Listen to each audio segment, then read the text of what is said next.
Bom, mas será que se passar no Congresso, passa também no Supremo? Carolina Brígido tem apuração pra gente e vai trazer essa informação. Será que os ministros do Supremo vão aprovar uma anistia geral para participantes ou mentores da tentativa do golpe? Diga, Carol, boa tarde para você, bem-vinda. Olá, Diego, boa tarde, Sakamoto, boa tarde, Carla, boa tarde a todos que nos acompanham hoje nessa sexta-feira. A gente tem visto situações curiosas no Brasil nos últimos anos. Primeiro que esse caso do 8 de janeiro, o julgamento não terminou, né? Como o Sakamoto bem pontuou, os mentores intelectuais, os supostos mandantes, né, desses crimes, eles não foram sequer apontados em denúncia, né? Não foram denunciados, portanto, não foram julgados ainda.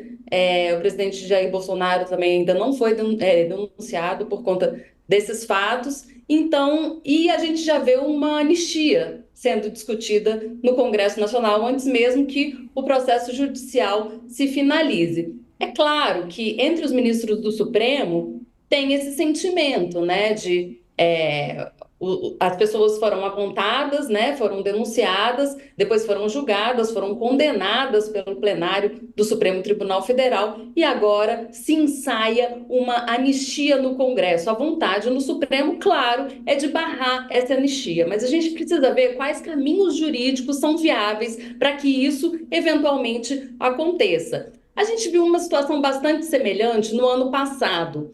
O Supremo Tribunal Federal condenou aquele ex-deputado Daniel Silveira, deputado bolsonarista, por crimes que foram considerados também contra o Estado Democrático de Direito. Ele atacou instituições da República, atacou ministros do Supremo Tribunal Federal de uma forma bastante dura, inclusive com ameaças de violência física, e ele acabou condenado a mais de 8 anos de reclusão. O que aconteceu? O Congresso foi lá e, na verdade, não foi o Congresso, na verdade, foi o presidente Jair Bolsonaro.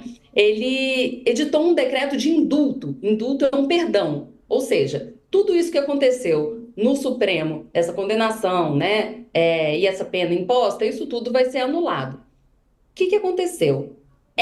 Esse decreto do presidente Bolsonaro foi questionada a constitucionalidade dele perante o Supremo Tribunal Federal.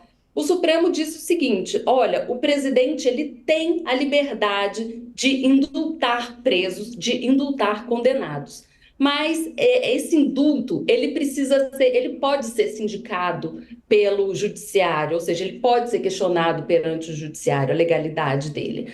O Supremo decidiu que, nesse caso específico do Daniel Silveira, houve um favorecimento do presidente Jair Bolsonaro a um aliado político dele apenas pelo aspecto ideológico, e que isso seria um desvirtuamento dessa possibilidade de concessão de indulto. Então, tem esse precedente bastante importante no Supremo que pode sim conduzir um eventual julgamento a uma eventual ação que se coloque no Supremo Tribunal Federal, questionando a legalidade desse indulto, se ele for mesmo aprovado no Congresso. Ou seja, tem muito se para chegar nesse caminho final. Mas esse caminho de eventualmente derrubar esse indulto, ele é possível juridicamente dentro do Supremo. É bom a gente lembrar que tem algumas diferenças. No caso do Daniel Silveira, foi um indulto feito por decreto presidencial. Nesse caso da anistia, seria, na verdade, um projeto de lei sancionado depois pelo presidente, se for o caso. A gente vai precisar ver como que vai ser essa forma. E isso faz a gente se lembrar também da anistia que foi aprovada em 79 pelo Congresso e foi sancionada pelo então presidente João Figueiredo. Naquela época, era uma anistia total e restrita. Em 2010, o Supremo Tribunal Federal considerou que essa anistia de 79 não podia ser mexida, ela era sim legal, porque a a Ordem dos Advogados do Brasil tinha questionado essa legalidade da anistia de 79, porque queria o quê? Queria abrir o caminho para prender, para punir os torturadores, os militares e policiais que participaram de tortura na época da ditadura militar. O Supremo Tribunal Federal decidiu que não pode, que aquela lei de anistia foi aprovada dessa forma e assim ficará. Só que isso foi em 2010, gente. É bom a gente lembrar que a gente está em 2024, a formação do Supremo mudou bastante e esse julgamento da anistia, seja de 79, ou seja, essa anistia que vai ser aprovada, né, que pode ser aprovada agora, esse resultado pode ser totalmente diferente, porque é outra formação, os ministros ainda não analisaram um caso de anistia, né, nessa formação atual, teve sim esse antecedente importante, que é o caso do Daniel Silveira no ano passado, que pode dar algumas dicas para a gente, algumas pistas de como o Supremo pode resolver essa nova anistia que está sendo desenhada no Congresso.